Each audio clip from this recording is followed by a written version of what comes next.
morning. Thank God it's Friday on this set of Inside Nigeria, reaching you on Leadership Television. My name is Winifred Ugbebo. Today is Friday, August 22nd, 2025. Of course, all too soon. August is almost gradually coming to an end. And on today's show, we are looking at what the papers are saying, that is newspaper review. And of course, where else to start off with than Nigeria's foremost Friday newspaper, that is Leadership Friday.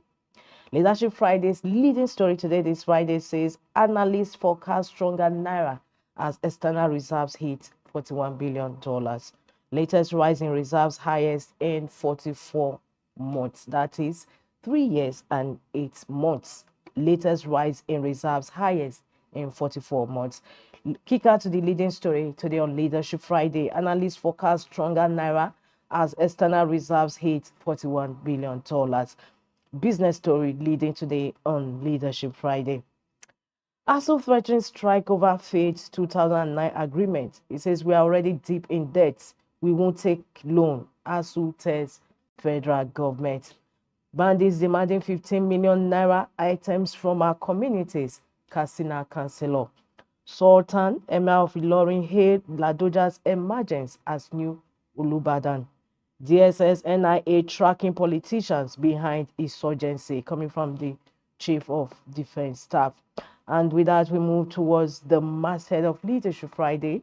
And beside it, EFCC declares Atiku's son-in-law wanted over alleged money laundering.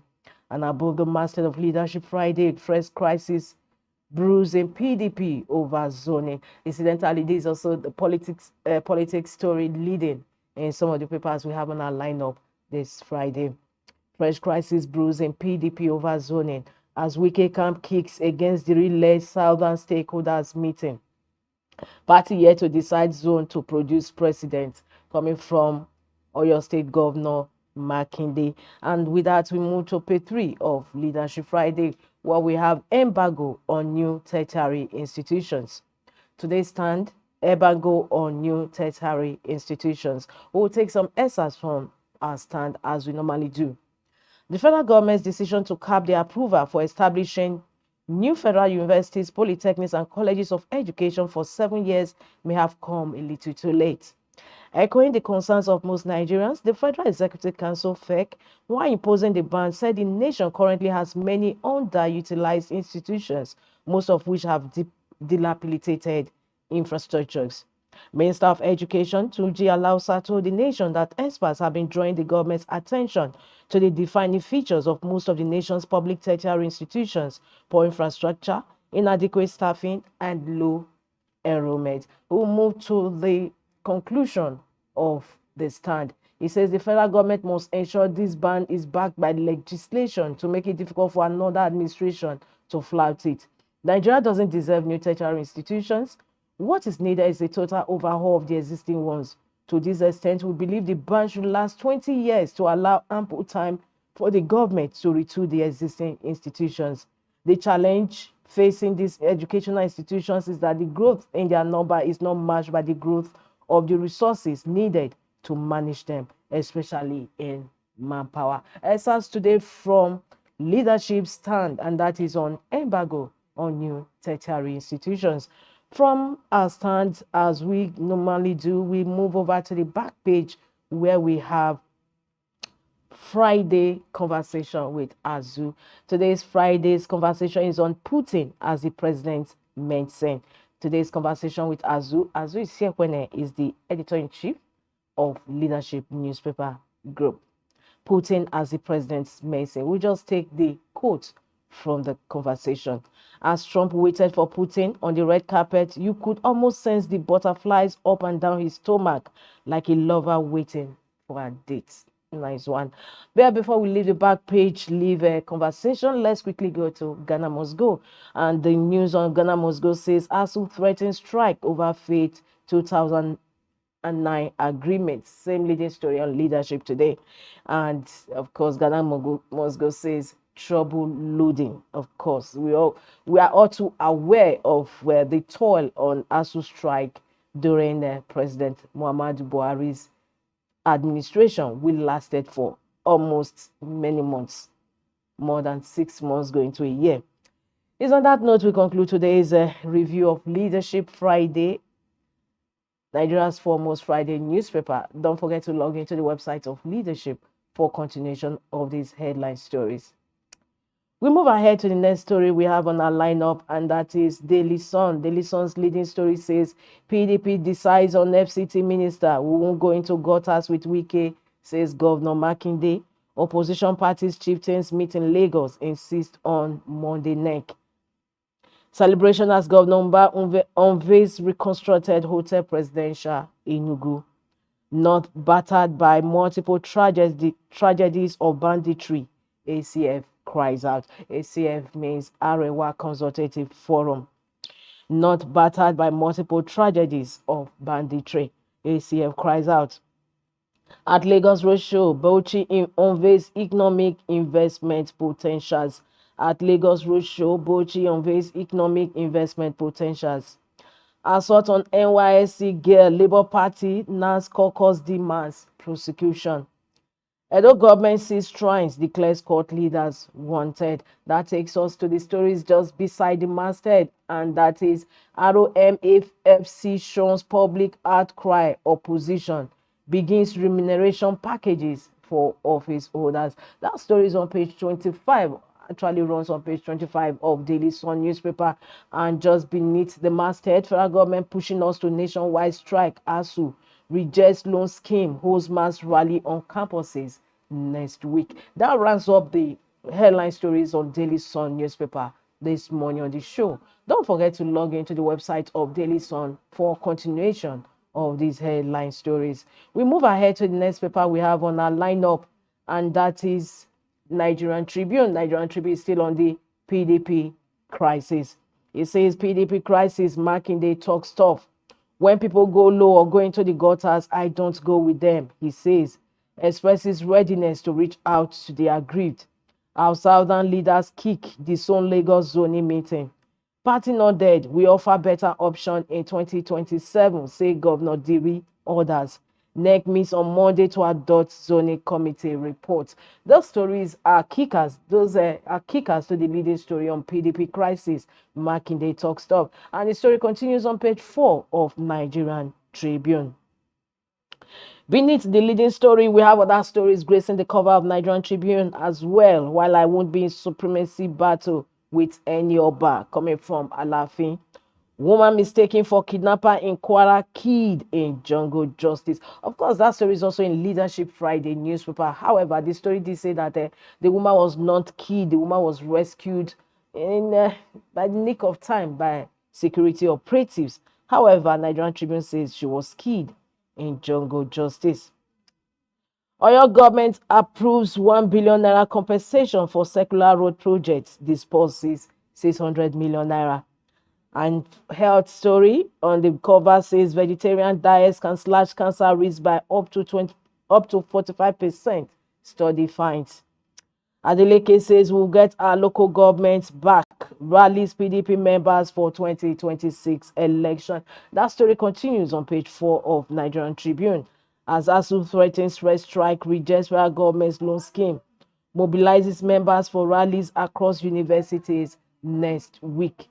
We move ahead above the masthead of Nigerian Tribune, and it says Nigeria's forest reserves hit $41 billion, highest since 2021. Same leading story on Leadership Friday this Friday.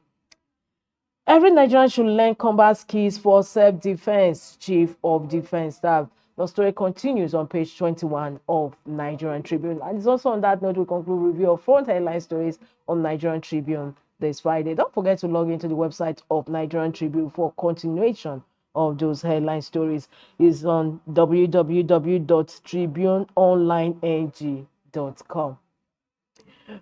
From Nigerian Tribune, we move ahead to other stories on our cover, on our lineup, this Friday. And of course, we move to the Daily Times. The Daily Times leading story is on ASU proposed strike. It says ASU rejects 150,000 naira monthly pension for retired lecturers may go on strike. That story continues on page 5 of the Daily Times. Nigeria set to achieve 2.5 million barrels daily by 2026, NUPRC. Return home, Nigeria is rising again, Tinubu urges diaspora Nigerians. Illegal mining, Nigeria loses $9 billion annually to cartel enterprises, FCTCP. FROSC core marshal rewards personnel with 250,000 naira for rejecting bribe. That story continues on page 14 of the Daily Times. FROSC core marshal rewards personnel with 250,000 naira for rejecting bribe. Finance Ministry under fire for breaching budget disclosure law, and that is on page 12 of the Daily Times.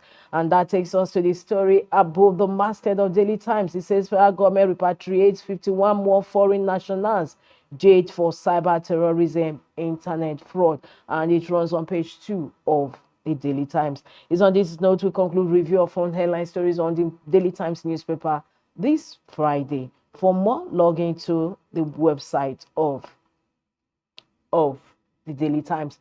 As we move ahead to the next paper, we have on our lineup, and that is The Punch. The Punch says CDS 2027 polls behind surge in killings. Steady flow of foreign cash empowering terrorists. Musa. Nigeria facing growing security risks from Sahel conflicts. Defense chief. This made the cover of other papers we have on our lineup, although some took it from different angles. Like Leadership says DSS NIA tracking politicians behind insurgency, coming from CDS. However, on the Punch newspaper, 2027 polls behind surge in killings, the CDS says. EFCC NIS expel another 51 foreigners jailed for cyber fraud offenses. We have to actually have the picture on the cover of the Punch of the foreign nationals who are being expelled or deported back to their home countries. External reserves climbed to 44-month high of $41 billion, and that's the leading story on Leadership Friday, as well as other papers we have on our lineup. 3 US-based Nigerians jailed 8 years for $520,000 fraud. Oyo to pay 1 billion naira compensation on circular road project. Beside the masthead of the Punch, UK recognizes Alafin as Yoruba's supreme ruler. Owode tells Oni. Above the masthead of the Punch, PDP crisis. Wike camp rejects zoning talks with Makinde Diri. PDP governors convene in Zamfara to resolve convention deadlock, party crisis. UK lists Nigeria's first quarter capital inflow with 5.5 trillion naira. And that concludes the review of front headline stories on the Punch newspaper this Friday. For more, log into www.punchng.com. From the Punch newspaper, we move to the last paper we have on our lineup this Friday, and that is Blueprint newspaper.